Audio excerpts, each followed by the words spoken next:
Hey Fiends, we're so excited to share this interview with you, so I'll make this quick. I didn't do the usual editing that I normally do to tighten up our episodes because we really wanted to just let you all experience our conversation with Don Glut naturally without a lot of edits. Also, we had this chat over the phone, so the sound is a little bit different than what you're used to from us, but I promise you're going to want to hear this. We had so much fun, and we think you will too. Take it away, Spooky Piano Man. The hosts feel it would be a little unkind to present this podcast without just a word of friendly warning. We are about to unfold the story of Frankenstein, a man of science who sought to create a man after his own image without reckoning upon God. It is one of the strangest tales ever told. It deals with the two great mysteries of creation, life and death. I think it will thrill you. It may shock you. It might even horrify you. So if any of you feel that you do not care to subject your nerves to such a strain, now's your chance to. Well, we've warned you.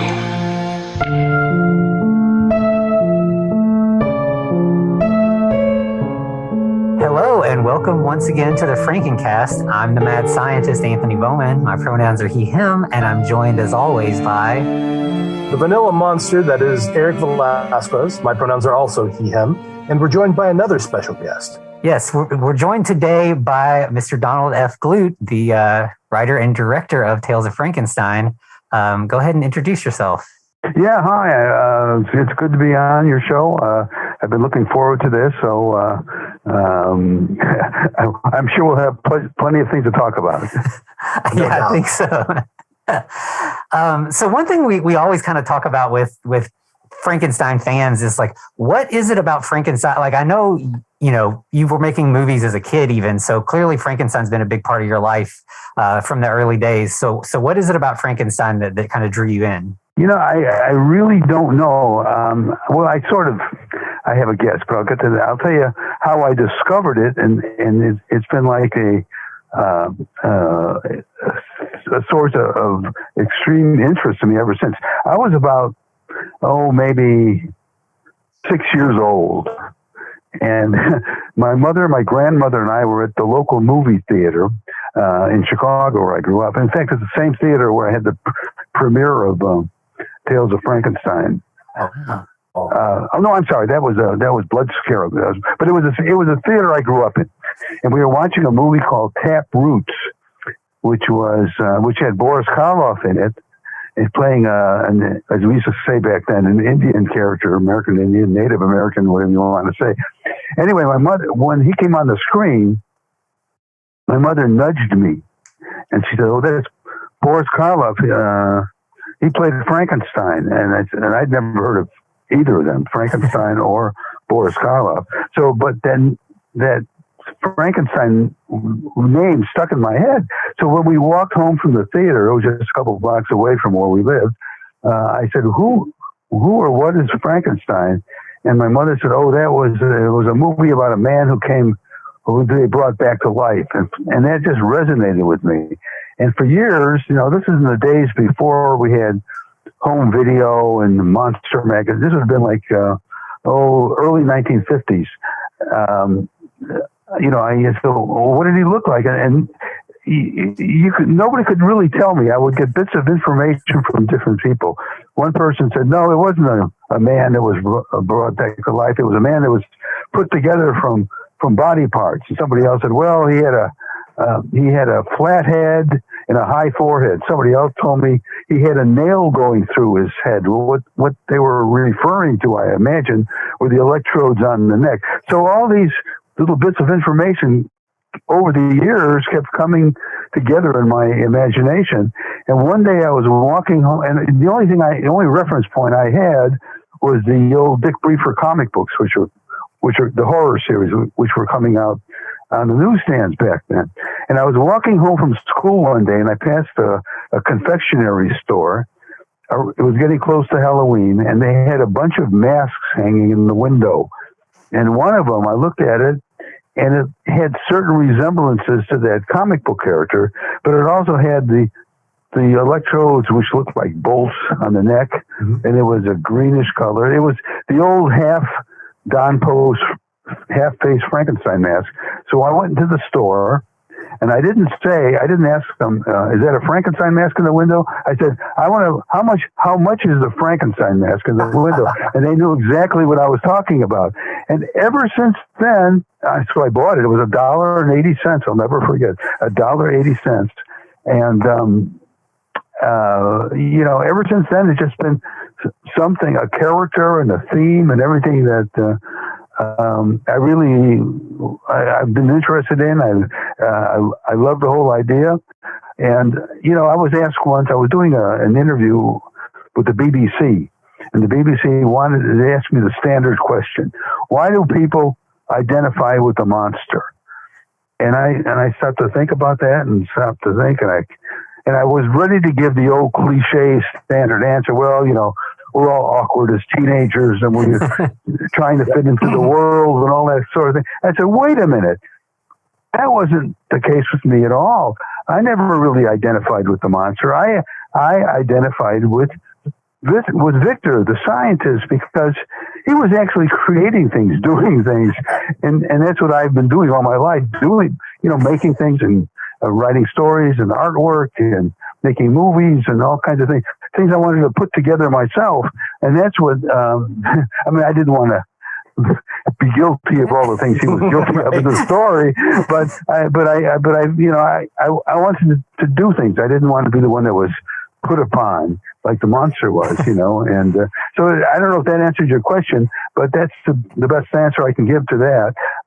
Ever since I was a little kid, about 6 or 7 years old, it's been a fascination with me, and so a lot of my professional life has been involved with things Frankensteinian, and I'm fortunate. I was really lucky to be able to do something I really loved and make a living off of it.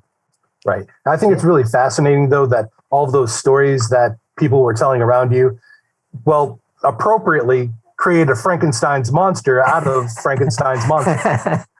So yeah. So even making a movie, it's those amateur movies were, when we were still shooting on film, as opposed to today where it's all digital. But in those days, they were made up of pieces of film put together to make a whole, from various parts, and it all kind of ties together. Yeah, no doubt. So do you have a favorite portrayal of the doctor / Baron, or even the creature? Going back through all of the media that you've consumed and created all of your life. The scientist certainly it would be Peter Cushing. I think he was just excellent. He was nothing like the character in the book, but he created his own, to use the word, his own character, and he was brilliant as Baron Victor Frankenstein in those movies. The monster, I'm still, Karloff is way at the top of the list, but I admired other portrayals. I liked Glenn Strange very much. Glenn Strange I knew personally, and people put down Lon Chaney Jr.'s portrayal, but I think what he was doing in that movie was emulating his father, because that's basically a silent movie role that he's doing. He doesn't make any sound. He doesn't go or any of that. Right. It's all just with mime and gestures and that sort of thing. And Lugosi's I did not like at all, really. I like the fact that he had the makeup and everything. He was the character, but his portrayal of the character always seemed, even as a kid when I saw that, I thought he just came across as weak. I remember standing in line. I was standing in line at the Biograph Theater, which is where John Dillinger was shot, the gangster. And I was standing in line with a friend of mine and waiting to get in with a bunch of kids. And it was a triple bill of Frankenstein Meets the Wolfman, The Atomic Monster, which was really the reissue of Man-Made Monster with Lon Chaney, and The Beast from 20,000 Fathoms. You couldn't ask for a better triple bill as a kid. Right. And we were looking at the reissue lobby cards in the window as they're standing in line, and there were pictures of Lugosi, and there was also one of the shots of the stuntman, Gil Perkins, carrying, Ilona Massey. And we didn't see that one first. We saw the Lugosi because as the line was moving, we were seeing more pictures, more lobby cards. And the ones of Lugosi, we just said, there's something wrong about that. We didn't know it was Lugosi playing the monster yet. I mean, those in the days where we sort of learn things and figure things out as we went along, And this is before Famous Monsters, the film then came out. And so he looks. We said he looks kind of weak. There's something wrong with him. He just doesn't look strong. And then we came across that picture of Gil Perkins, still not knowing who was playing the part. And we said, now there he looks really good. There he looks great. And so. I would say Peter Cushing definitely for the Baron, and Boris Karloff for the original monster. But I really liked Glenn Strange. Yeah, I just wish he had more to do in those movies. Right. Yeah. I agree. Yeah, we just recently watched those and kind of said the same thing. Like I always remembered liking Glenn Strange, and then when I watched the movie, I realized he's barely in them at all. I mean, he does well with what he's in, but he's not given much. No, he probably got a lot of rest in those movies, just sleeping on that platform. Hey, getting paid to sleep, that's all right? Yeah. When we did Tales of Frankenstein, we had a scene in the morgue, and the actor playing the corpse of the professor, he was stretched out on a table, and we're talking and we're getting the scene all set up, and suddenly we hear this snoring sound. And we said, "Where's that coming from?" And it was he fell asleep on the slab with the sheet over him. So that is amazing. I love it. You saying that you more identify with the monster or with the Baron kind of makes sense after watching Tales of Frankenstein. Like I feel like there's between like Universal kind of feels like it focuses on the monster, whereas Hammer focuses more on the doctor. And I definitely feel like Tales of Frankenstein is more about the creators and the doctors rather than the creatures. Right. Yeah, well, I didn't want to just rehash all the old Universal tropes. I didn't want to remake the original story because that's been done for, on budgets I could never afford. I didn't want to compete with those, but I wanted to keep the style of the Universal and Hammer films as much as I could, except for one of the stories. Nobody ever seems to pick up on this, but the one about the crawling hand, that really was my homage, if you want to call it that, to Roger Corman's Poe films, with a little bit of Lovecraft thrown in. So that's what that was all about. I had all the dream sequences and the cutaways to black cats and ravens and all that sort of thing. And so that was supposed to kind of look like a Poe film. And then of course with the one with the gorilla, that was my version of a film noir, old dark combination of film noir and old dark house movie. Right. But you got to remember that movie was based on 4 of my short stories that were already published. So I wasn't really attempting in the movie to do a movie, highlighting or emphasizing the scientist. I was just taking those stories that had already been written and already published years ago, with not much, if any, connection to each other, and adapt them to the screen. So I wasn't consciously thinking of that. I was trying to give as much variety as I possibly could too. So the original monster only really appears in that frame story and those flashback cuts that so get my money's worth out of the character and the makeup and the actor. I kept cutting, and to remind people that it was a Frankenstein movie, I kept having those flashbacks. Right. So in addition to that, so obviously you wrote basically all the stories that are in the movie, The Tales of Frankenstein. Right. Correct. Like, how did you go about choosing those? Did you say these are my best, or? No, I originally somebody else was going to do this movie, but that didn't work out, and that's when I chose the stories, and I went through the collection, and I wanted to see which would be the most visual stories, the ones that would work best as movies. And, some of those, a couple were set in the future. Well, if I did those, then I'd have to have all kinds of special effects and things I couldn't afford. So there was another one that had a copyright issue. It was about two guys from a movie studio who encountered the real Frankenstein monster sleeping up in the mountains somewhere, and they want to make sure that the makeup doesn't, look too close to the ones that are going to be in their movie, because there might be a copyright issue. Well, I didn't want to add that story in there because I didn't want to raise any red flags with Universal with my movie. Yeah. So there were all kinds of. There was another one with gangsters, and that really, for the first one, for the first movie, and I intended to make more. I do intend to make more. I wanted them to be the four stories that were different from each other and set in different time, places, periods, and different locations, and that would work the best visually.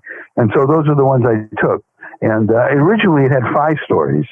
It had that gangster story, but as my editor got into it, we were doing the second story, and he said, I think this movie's going to run a lot longer than you figured. And I said, what do you mean? He said, well, I've already got so much of it cut, and it looks like it's going to be long. So the way the movie ended up being, it's almost 2 hours long. It's 1 hour. I think it's an hour and 50 minutes. Mm-hmm. And if we if I had done that 5th story, it would have made it way over 2 hours. It's just way too long for a movie like that. And I was kind of glad, because by not including that 5th story, I saved a lot of money and a lot of time, because I didn't have to shoot it. And it was set in the castle, so I would have to rent the castle. And, a lot of it was shot outdoors at night. So, in a way, that was a blessing in disguise. But if I do a second movie, I've already written the script for it. That gangster story is also is already included in it. So that's how I picked those 4. It was mainly based on what to me would be the most cinematic, right. And those are the ones I chose. Yeah, I mean, you definitely succeeded. We've been doing this show for a couple months now. We've watched 20 or so Frankenstein movies at this point for the show, and they do kind of start to get similar in a lot of ways. There's a lot of beats that keep appearing over and over again, but we had so much fun watching Tales of Frankenstein because every segment was very unique, and it had a lot of stuff that was familiar but not done in a very repetitious way. There were. Like one thing we always talk about is the spinning, the Faraday wheel. We call it the spinning science wheel. The dynamo. And you had those in every single one of the segments, and we loved that. But yeah, it had the visual style, so it was familiar, but it wasn't, didn't feel like it was repeating exactly what we've seen before. Yeah, I was thinking about the wheels. I really made an attempt to get the Strickfaden machines from the Universal movies. I saw them. I knew Ken Strickfaden when he was alive, and I saw those machines working. He had a get together at his studio once, and he had all the machines going, and you could feel the electricity in the air. But he's been dead now. I don't remember how many years, but I couldn't track them down. And every place that I was directed to where they were seen last, ended up as a dead end. And I had a friend who I hadn't seen in about 20 years who was a very close friend of Ken Strickfaden, and he had one of the gadgets. But by the time I finally reached him, we were already about going to shoot the next day or something. But finally, when I reached him, it turned out it was in storage someplace in Detroit where he grew up. So I was never able to get those. So we just faked all that stuff. A lot of that laboratory stuff we shot on my dining room table, there's a lot of light. I went around the garage and drawers in the kitchen. Every light bulb I could find that had some color to it, we just piled on the table, and we got close-ups of all these things. And that's how the electricity, the electrical gadgets came about. But you're right, the wheel. That we had actually two wheels. One was an actual working model, and I ran into a guy at a science fiction convention who had like a display and all these different kinds of things, and he let us use them. So, but some of the things we built, the bigger spinning wheel was something my prop guy devised or built, and then we went to a prop house and looked around for anything we could find that that looked scientific and you could turn on and turn off. Unfortunately, most of that stuff that I saw like 10 years ago in various places just didn't exist anymore, and the places didn't exist. I would go in there and say, "Yeah, I remember I was here. Oh, that was somebody else who rented the space, and they don't live here. They don't work here anymore, and we have no idea where they went." So it's amazing we got the laboratory equipment that we did get, and so much was just kind of faked. I found a few stock shots of things blinking on and off, and I included that, and then same with lightning. I wanted to really get the old lightning that you see in Bride of Frankenstein. That one shot that they used over and over and over again in movies and television shows, and that was really tough finding that because everything now is in color and widescreen and digital and all this. And I did track it down. It only cost me, I think, $23 to use it, and so that was an investment where I really got my bang for my buck. Yeah, that's amazing. You got a talent for making the most out of I've watched some of your childhood movies, and like you made the wheel with like a record player and stuff. So clearly this was a step up from that. But with the record, there was a thing in the old Universal movies that were done in the 40s. Like in Frankenstein Meets the Wolfman, Ghost of Frankenstein, those things, where it was like a spinning neon light or something like that. Well, I couldn't do that, so the closest I could do was getting a record turntable and painting kind of a spiral thing on it, and then just spinning it with my hand. And then I had a blinking light. I found that you could go to the hardware store and buy a circuit breaker thing, which is called a flasher, and you just take the bulb out of the socket, drop the thing in the socket, then put the bulb back, and you turn it on. It will flash on and off. So that spinning wheel, that record turntable, and that flashing light became like a traditional thing in all my amateur Frankenstein movies, every one of them. And there's also a bone. I don't know if you ever noticed it. In fact, the bone is in Tales of Frankenstein. It was a bone I got. It was a bison femur that I got from a paleontologist at the Field Museum when I was a kid. And I used that over and over and over again. I had one scene where in one of my amateur movies where Dracula is decomposing, he's staked out and the sun is coming up and everything.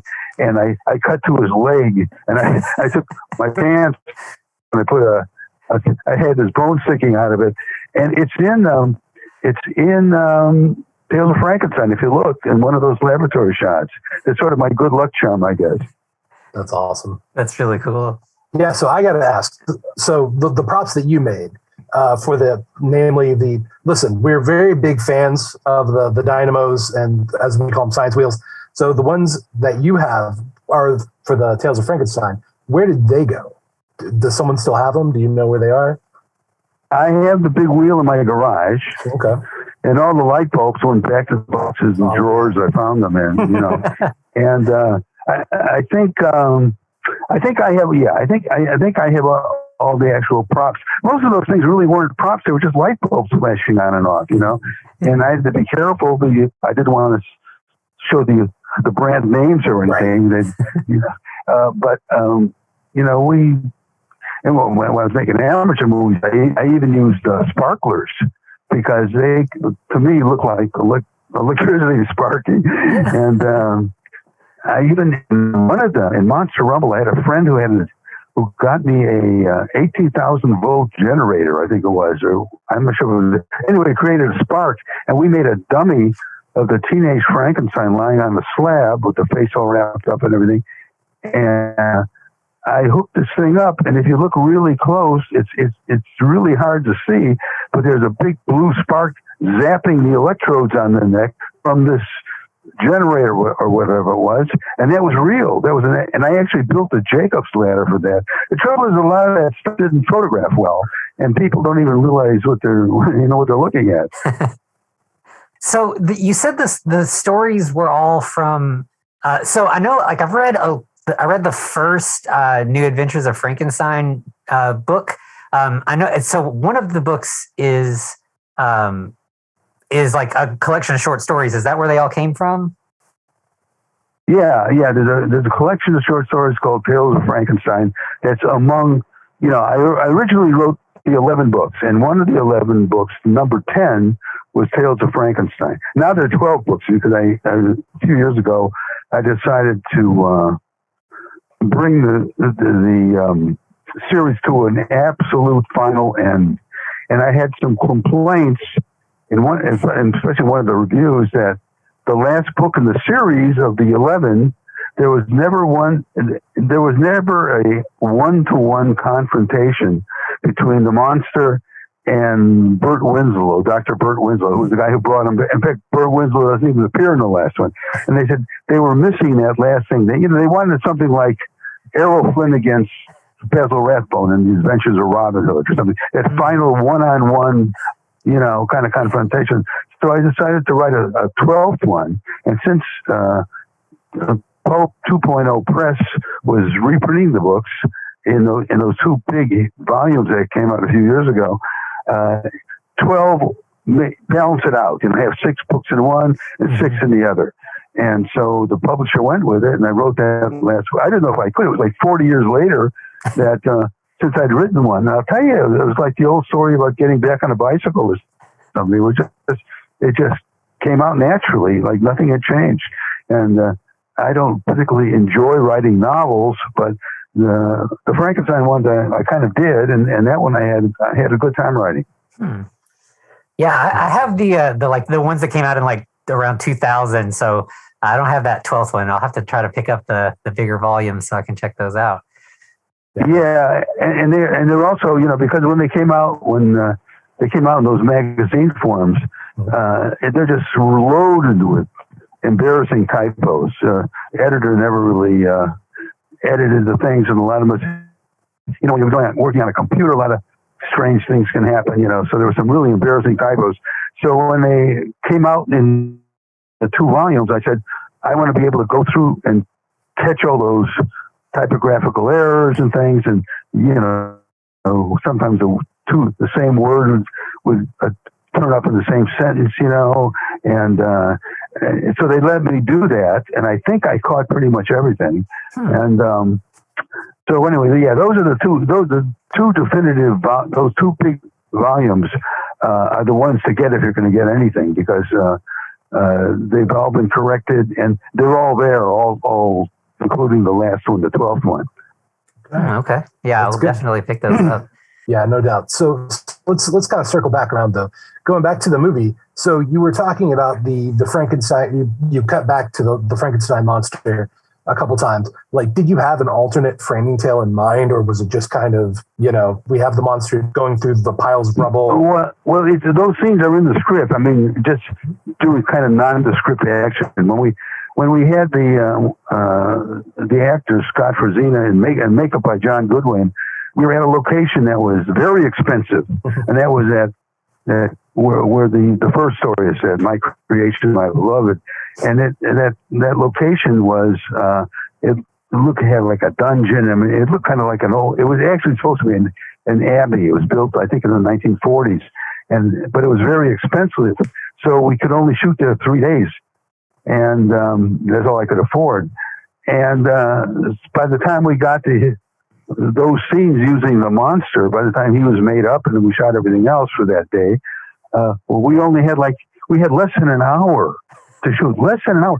all the stuff of the original Frankenstein monster. We're looking at the painting and going up and down the stairs and all that. That was shot in less than an hour. And, we couldn't shoot any longer because two things. The sun was going to go down and my rental fee and everything was going to expire. But then we had another problem.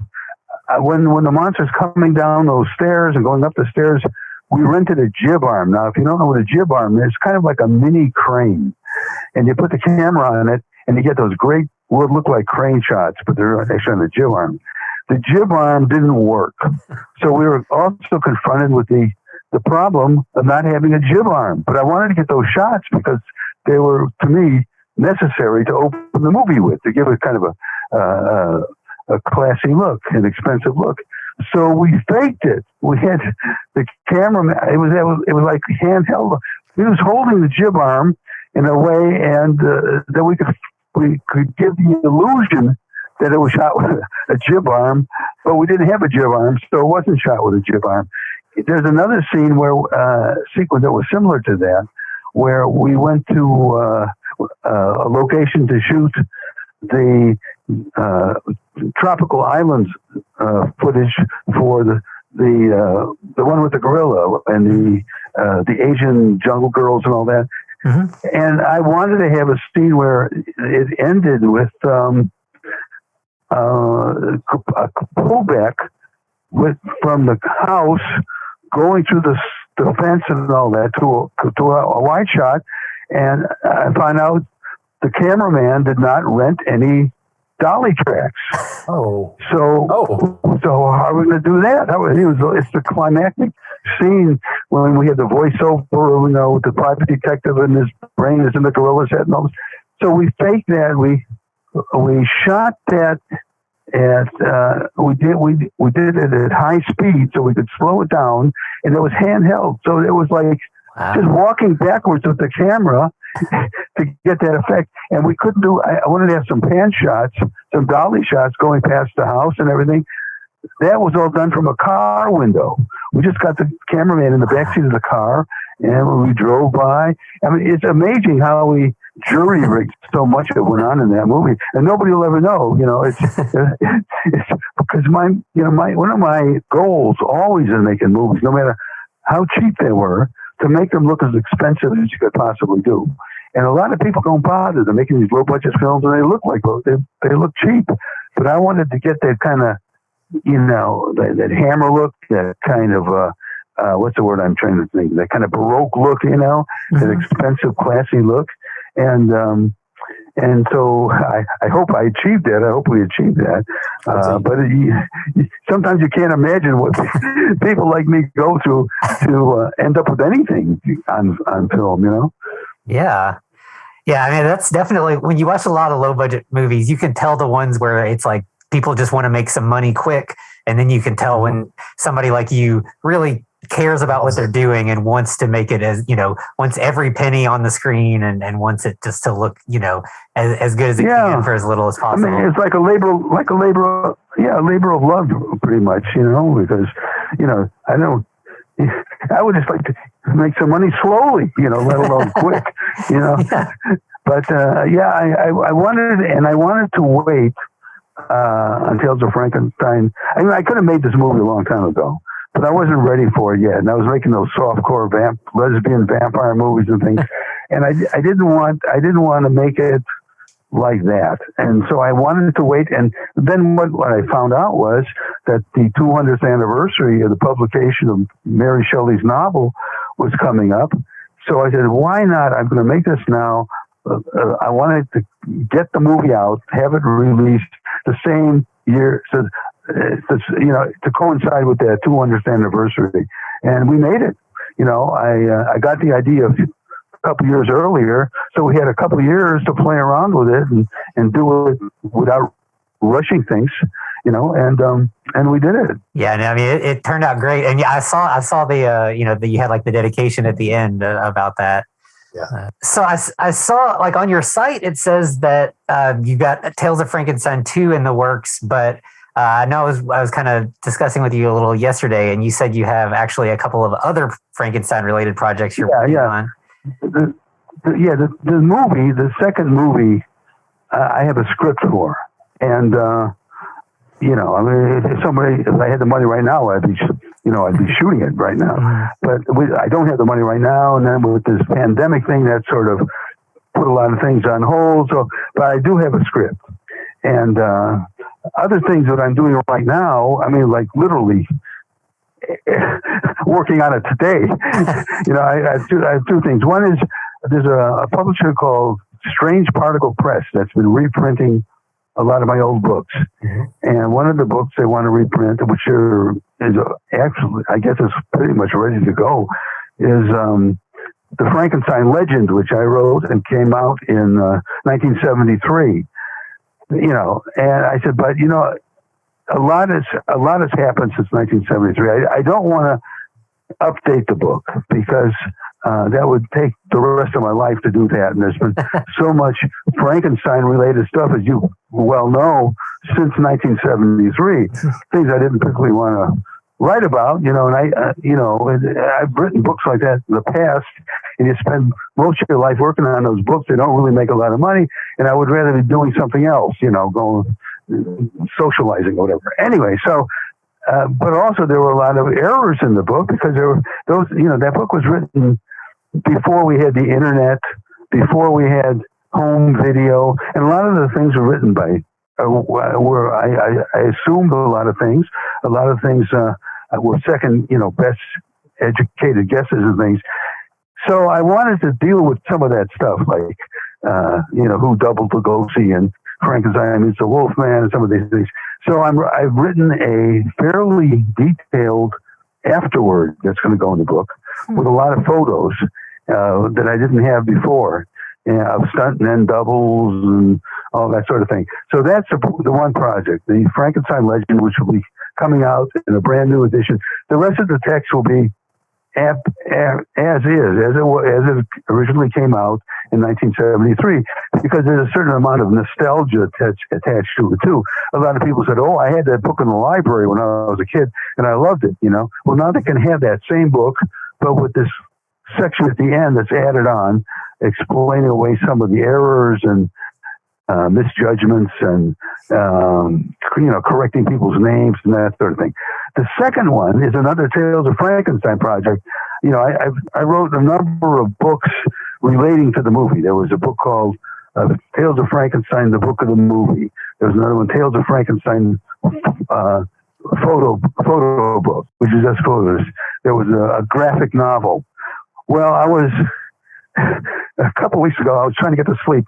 And for some reason, while I was in bed trying to doze off, I was starting to think about the old, you know, back in the 1960s, there was Help magazine, Harvey Kurtzman, published by James Warren, who published the famous Monsters of Filmland and Creepy and Vampirella and those things.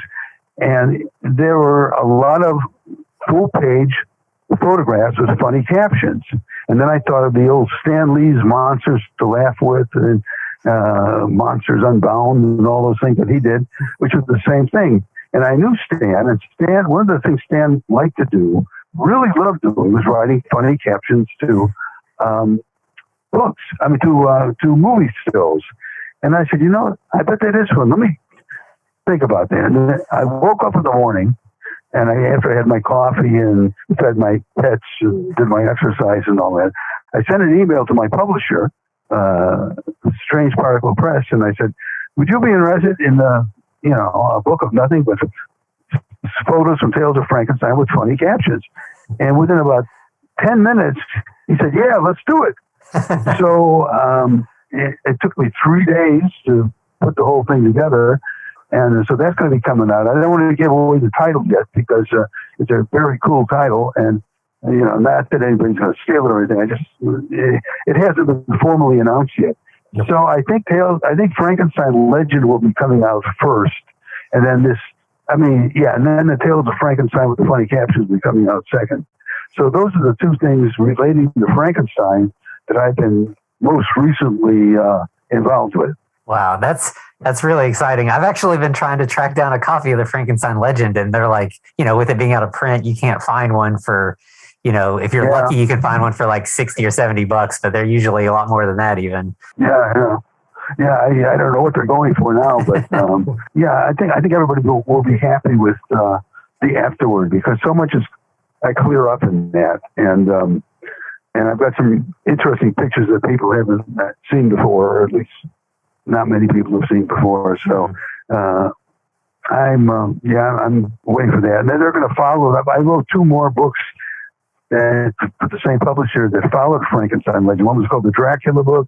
One was called Classic Movie Monsters, and they're going to do those after Frankenstein Legend. Wow. Yeah, you stay busy. Yeah, you're a busy man. Well, it's what else would we sit around watching television all day? Or I always find something to do, and I love working. I guess you might say I'm a workaholic, but I'm always working on something, it seems like. I got these websites that I'm constantly updating, and there's plenty to keep me occupied, even with all the restrictions and everything that we got to endure these days with the pandemic and everything. I find plenty to do. It's a secret to long life, right? Yeah, well, my birthday, I won't tell you what the number is. You can look it up online probably. It's coming up in about 4 days. And people, I know, people that are much younger than me, who are retired. And I say, what do you do all day? And they say, I watch TV. I put her around the garden, and they say, aren't you, when are you going to retire? And I say, for me, retiring is what you do when you're on the freeway and you get a flat and you call the AAA and they come and they retire for you. Love it. And that's true. I want to die working, on a set between the words action and cut. That's how I want to go. And I can't imagine just sitting around doing nothing. I definitely respect that. Yeah, I mean, and if you were making movies when you were a kid, of course, yeah. I mean, like, it's clearly a passion for you that you'll do whether you're making money off of it or not. Yeah, and I'll tell you, this is an old story, you probably heard it, but I never really started out to be a movie maker or a writer or anything. I started making movies because I would go to the theater. This is before, again, video recorders and things. I would go to the movie theater and I would see a movie I really loved, like Beast of 20,000 Fathoms, or when I saw my first 2 Frankenstein movies, which were House of Frankenstein and House of Dracula, up there on a big screen. I wanted to we had a 16mm movie camera in our house, and we had a camera, and we used for home movies, vacations and birthdays and things, and it's 16mm. And I wanted to show movies with those characters on our home screen, but you couldn't get any back then. So I figured the only way to do that was to make them myself. And I would get kids in the neighborhood to dress up as Dracula and the Wolfman. And I usually played the Frankenstein monster because I liked that character and I was the tallest of the kids. So that's how that all started. And then as I started making them, I realized how much I enjoyed doing it. I never really thought that I would be doing it professionally someday. And what I really wanted to do back then, I didn't really want to be an artist or a writer, or I wanted to be for a while a makeup artist. I got really inspired by the Man of a Thousand Faces movie, and I took out Lon Chaney's books from the library and all that. And I got inspired by magic, like the movie Houdini with Tony Curtis. But I really, in my heart of hearts, what I really wanted to be back then was a rock star. And, I would see these television shows where, Elvis and the girls screaming in the audience and all that. I said, that's what I want. And for years, I was in the music business playing, guitars and things. And the other things I kind of stumbled into. I've always had really good luck being in the right place at the right time. And it turned out that when all the smoke had cleared and some of the other things no longer seemed possible, I could make a living off writing. And one thing kind of led to another, and writing comic books and novels and nonfiction books. And movie scripts, television show. Just one thing kind of segued into the next, and a lot of people don't take advantage of these strange opportunities that come up, and I did. Every time I never let an opportunity pass me by, and you never lose an opportunity to just pass on to the next person. Sure. And I was really fortunate that my whole life has been basically making a living off what other people would call hobbies, Yeah. And I don't really have any hobbies. I did when I was a kid, but I was always able to turn it into some kind of a job, Oh yeah, it definitely sounds like you're living the dream. That's for sure. Yeah. So I mean, out of all of the works that you've done, like you're never supposed to choose your favorite child, but if you, I'm sorry. No, you're never supposed to do what? Choose your favorite child? Well, you're never supposed to let the world know who your favorite child is. I think is the saying. But if you were to say this one work of mine is my favorite thing, which one would that be? Well, it would probably be, it's hard to say because I'm all over the map when it comes to things. As far as writing goes, probably what I'm most proud of is the series of Dinosaur Encyclopedias I wrote years ago. And it's up to 8 volumes, and very, semi-technical, or you want to call them technical works, but I put a lot of time and effort and love into those. What I'm most proud of, though, has nothing to do with any of this stuff. The things I'm most proud of professionally were my music. When I was in one of those, I was in a rock band in the 60s called the Penny Arcade that Mike Nesmith, who was one of the Monkees, he was our producer. Right. And then later on in the years, I was with a comic book artist named Pete Von Charlie. We did a lot of dinosaur-related rock songs called Dinosaur Tracks. We did 3 albums, and I know I get the most pleasure and the most pride and the most. I just feel that's when I'm like up there on a stage with a guitar or something, singing into a microphone. I don't get all the girls screaming like Elvis did, but it just. The whole musical experience for me is the best. Yeah, I definitely understand that. I have a hobby of playing music too that it has never gone anywhere, but it is just it's always fun to play around. Yeah. But as far as movies go that I wrote, Tales of Frankenstein is certainly at the top of the list because it was really a movie I wanted to see. I found out that, through my entire life, the things that seemed to work best for me and to be the best received by critics and fans and things are things that I really wanted to read or watch or something, but nobody had bothered to do them. Right. And just like this Frankenstein Legend book, when I wrote that, one of the reasons I wrote it is because I wanted to read it, but nobody had written a book like that. Right. So I decided to do it myself. Those are the days where, there weren't, now there's thousands of books on horror films and things. There was like 1 or 2 back then. Carlos Clarence and his illustrated history of the horror film, whatever it was called. That was the only game in town pretty much. And, nobody had done a book that I knew of, really, that was devoted to a specific character out of horror literature. That was one of the big problems. That book that manuscript sat around for several years before I got a publisher for it, because all the publishers said the same thing. Who's going to want to read a book about Frankenstein? A whole book about Frankenstein. And I said, well, it's not just about the novel, it's about the movies and the comic books and the records and stage plays. They just couldn't see it. Right. And but I wanted to read that book, so I sat down and wrote it myself. And lo and behold, when Scarecrow Press took it, it turned out to be one of their best sellers.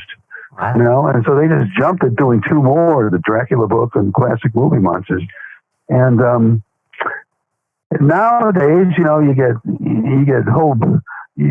books devoted to one movie or to one Star Trek character or something. It's a whole different world, but it's opened up a lot of things. Yeah, definitely has. And I love when something is very focused, where you get to really, that's kind of why we're doing this show, is I wanted there to be a podcast that was just about Frankenstein so that I could listen to it. And there wasn't one. So I was like, all right, I guess we're going to make this. Yeah. Even other books I've done too, like the Dinosaur Dictionary came out that way. I wanted to read that book and nobody wrote it. True Vampires History, the same thing. And then it's, another thing is, if somebody did it, they wouldn't be as obsessive about it as me. So they wouldn't put all the little details and all that sort of thing. And then I would be all angry, why didn't I do it? Because now he's killed the market by putting out his book. Nobody's going to want to do another book about the same subject so soon. And if you want to do it and do it right then when you get the idea, because if you don't, somebody may beat you to it with an inferior version of it, and so you got to do it yourself. A lot of people get these ideas, but they never go anywhere. They never do anything. Mm-hmm. That's like what you were saying about you got to take up the opportunities. Yeah, when they're presented. Yeah. Right. And I know people that have had ideas for television shows and things like that, and movies and novels, and they've been talking about them for 20 years. And nothing ever happened. They don't sit down and write. I guess it's a scary thing for people to sit down at a computer or a typewriter we used to have, years ago, and actually start something. How do you start it? And then when a lot of people don't want it to end, because when it's over, it's over. They might have one project in their head with no idea what they're going to do next. And so they don't really want it to end, because then suddenly, what are you going to do? And I've known plenty of people like that. Or a lot of people will be discouraged by, they'll write their first novel or so, or whatever, and they'll send it out, and they'll get rejected. And the rejection has nothing to do with the quality of the novel.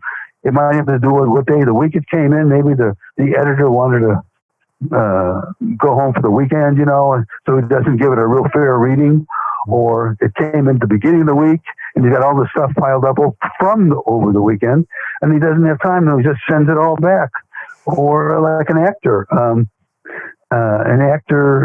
who wants to get a job in a movie, and the casting person there, or the director who's ever doing the casting, the producer, will, the person will come and has red hair, and they just hired an actor with red hair, so they're not going to put two redheads in the same movie, especially if they're going to be the leading man, the leading lady. It would be ridiculous. And so they don't get the job. And then they go home and they think, I'm not worth anything. He didn't like my audition, yada, yada, yada. And they never try again. So there's all kinds of reasons people get their work rejected that has nothing to do with, with their personal worth. And a lot of people just don't it just never sinks in with a lot of people.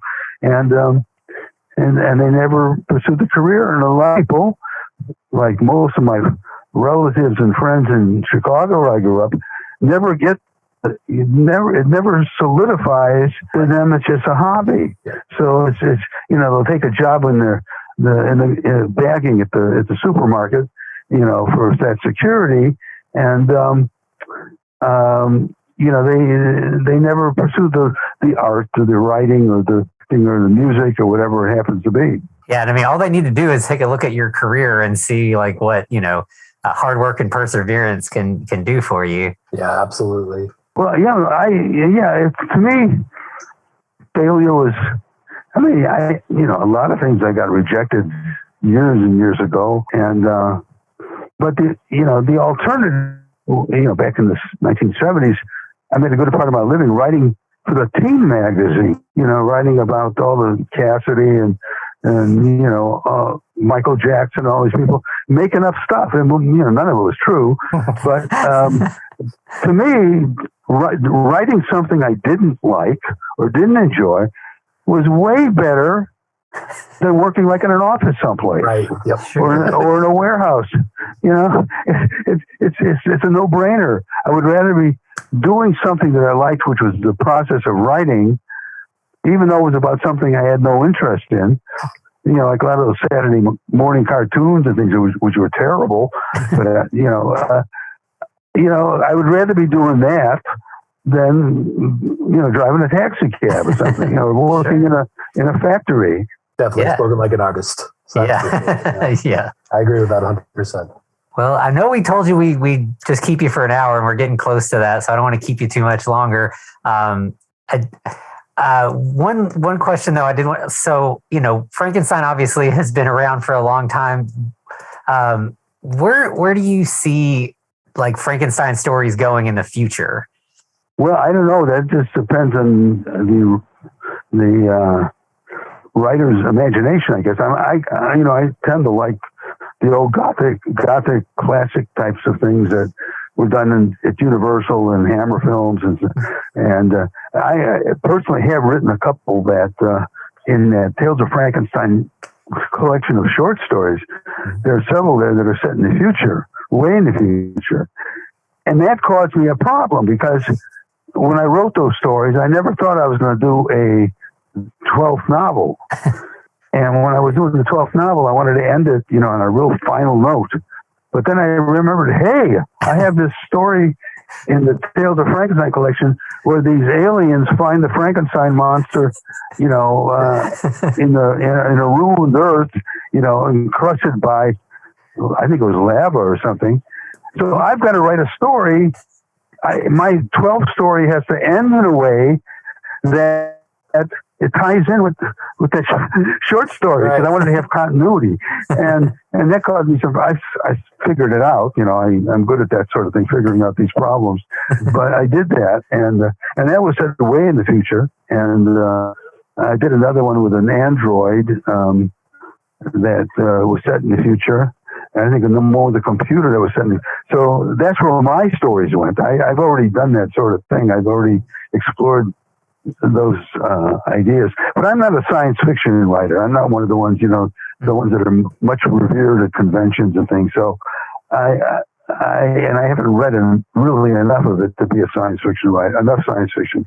So I don't want to, I don't want to get too involved in that and all that. So, but to me, the ones I wrote set in the future is just more of a gimmick thing. And as I said, when I wrote the one, I think it was called If One Survived.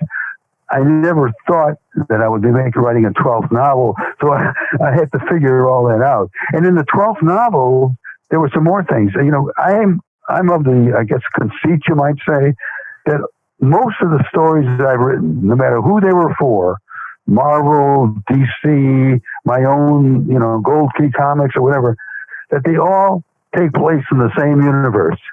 So I had written comic book stories with the Frankenstein monster for Marvel, for Gold Key, so in this last Frankenstein novel I wrote, which is called Frankenstein: The Final Horror, I actually have an explanation in a way that is kind of vague, and you got to read between the lines, so I don't want to get sued by Marvel Comics. Right. Yep. If you read between the lines, I explain how all these stories could have happened in the same universe.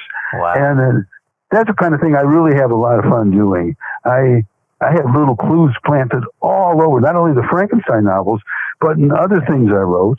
And where, there'll be the name of the same museum or the same book. There's this book I came up with called The Ruthvenian, which was like the vampire's Bible. But it was like their Necronomicon, Okay. And that turns up everywhere. If you read some of the comic, even for companies like Archie, and that keeps turning up. And some people now, because some of those, like especially the Gold Key comics, weren't popular when they first came out in the 70s. People now who are older are discovering those comics or rediscovering those comics or these old short stories, and some of them are actually starting to piece together this unified, what some people call the Glutiverse. Fair enough. All these little things that tie them all together. I've even made movies where these things I mentioned. So, I'm having a good time. I'm writing a lot of stories now for Shudder and Vampirus Carmilla magazines, and I haven't done too much of the crossover stuff in there. But sometimes I'll be on the wall. You'll see a poster for one of my movies or something. So it all ties together, and I have a real good time doing that. I love that. Yeah, it makes it more fun it's like a scavenger hunt as you go through your career. Yeah. Well, I like to, I like to be kind of a mysterious character, like a Buckaroo Banzai type, where certain people only know me from certain areas. People know me only from the music business, or only from the paleontology world, or only from Frankenstein or horror films. And then they find out I did something that's totally unrelated, and they can't figure it out. So I like to keep a little aura of mystery about myself if I can. There you go. Yeah, as I've been reading about all your Frankenstein stuff, and then I kept seeing stuff about Dinosaur Dawn, and I was like, wait, that's the same guy? Huh, right. Okay. Yeah, that was the name, I had at Marvel, because everybody had a nickname back then in the 70s, like Smiling Stan Lee, Rascally Roy Thomas, and all that. And Roy, I was doing a lot of the writing for, said, "What would you like to be called?" And I said, "Dinosaur Don." That's what I've been called since 6th grade in grammar school. And so that kind of stuck. And it had the nice alliteration, the 2 Ds, so that worked out well. And comic books love those alliterative names. Right. Yeah, I did. Yeah, and Stan loved those too. Oh, yeah.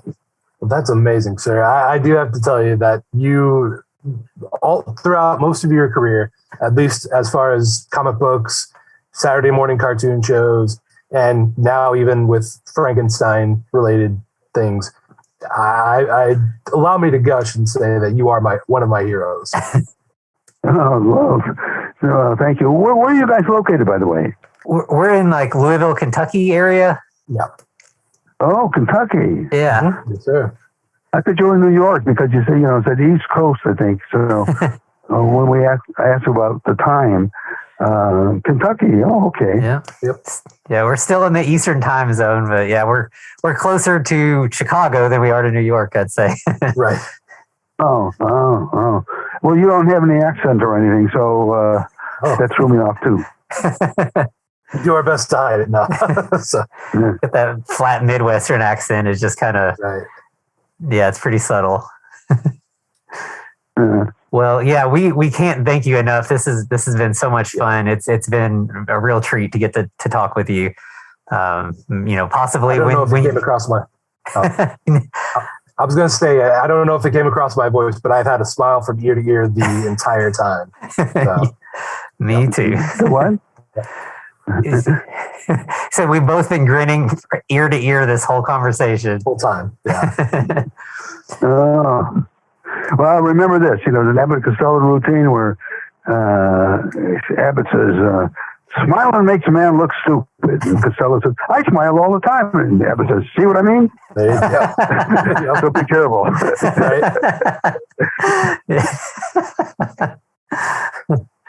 Well, so thank you again. Thank you so much. And, maybe when you've got some of these other projects coming out, we might be able to get you back on to talk about them. We'd love that if you had time. But yeah, I'm always around. So yeah, I'd be glad to.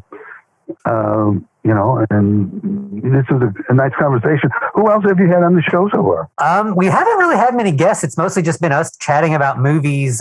We've had a couple people or another guy from another podcast who came on and just talked with us about a movie, but you're really our first top tier guest. So we're really excited about it. Oh, thank you. It's fun. I love to talk about these things, especially when I don't get to talk about the same old stuff all the time, which is nice. And we had a lot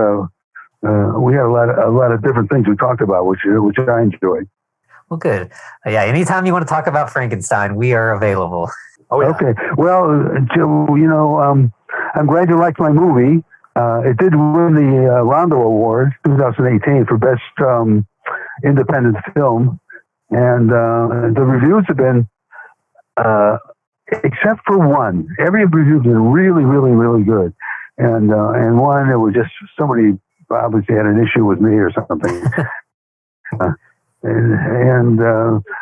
So I'm really happy with the way it turned out, and it could have, when you're watching it, you always see things that could have been better, or that you didn't have because the prop didn't show up or whatever. In a way you had to sort of make up for that in some way. But I work best a lot when I'm pushed into a corner, and the actor hasn't shown up, or the prop hasn't shown up, or you got to cut out 10 pages of your script or whatever, and that's when I seem to work the best, when I'm under pressure like that. So, but yeah, it was fun, and I had some good actors. I try to stay away from all the standard B-movie actors, that you see all the time, and I think I had a pretty respectable cast. Like Jerry Lacey from Dark Shadows, Ann Robinson, and Beverly Washburn, and even the lesser actors. I didn't use any of the people that can make your movie the kiss of death. They see it. That person only does lousy B movies. They don't even give it any consideration. So I really lucked out there, and I lucked out with some good, nice locations too. So some of them cost me. That car in the Madhouse of Death. That car cost, for 2 shots of it, just kind of one, or maybe 1 shot. It cost me $800. Oh wow!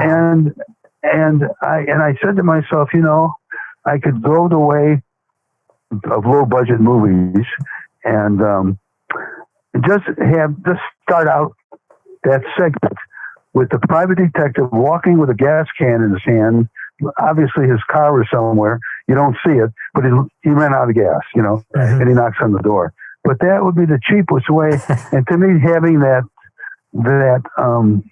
car actually drive by with the actor in it, and then getting out of the car and all that to me was worth $800. And you know who was the most expensive actor in that movie? The gorilla. I'm not going to tell you how much it cost me, but getting that gorilla suit and somebody to play it, and he had an assistant and everything. That was the most expensive actor. I can see that, because we've seen some pretty cheap gorilla suits, and that did not look like a cheap gorilla suit. That looked like that was actually used in what was it? I think that John Landis movie. They had a gorilla in it. I forgot what it was. Coming Home or something like that. Anyway, so that was that gorilla suit. Yeah, and I looked because I wanted a gorilla. It's set in 1948, so I didn't want a Gorillas in the Mist kind of state of the art, super realistic looking gorilla. I wanted the old Crash Corrigan, Charlie Gomorrah kind of gorilla. But you can't find people that have suits like that anymore. So it's really tough finding a gorilla suit and the person inside of it. Making movies is so much fun. I got to tell you, we go through all these strange problems. Well, it definitely sounds like you worked your way around them, regardless of what they were. Yeah. So, okay, well, listen, anytime you guys want to call me back, don't be shy, Yes, sir. All right, we definitely will. Thank you so much. And send me a link when this is up and running so I can put it on Facebook and my website and everything. Absolutely. We definitely will, sure. All right, well, you have a good night. Yep. All right, you too. Thanks a lot. Okay, bye. Thank you. Bye. And as always, to be continued. Looks like you survived another episode. The Freaking Cast is a production of FCR Media. It's hosted by Anthony Bowman and Eric Velazquez. Follow us on Twitter at The Freaking Cast, or send us a letter at thefreakingcast@gmail.com. Our cover art is by Amanda Keller. You can find her at Keller Illustrations on Instagram. Our theme music is by Vivek Abhishek. Thanks for listening.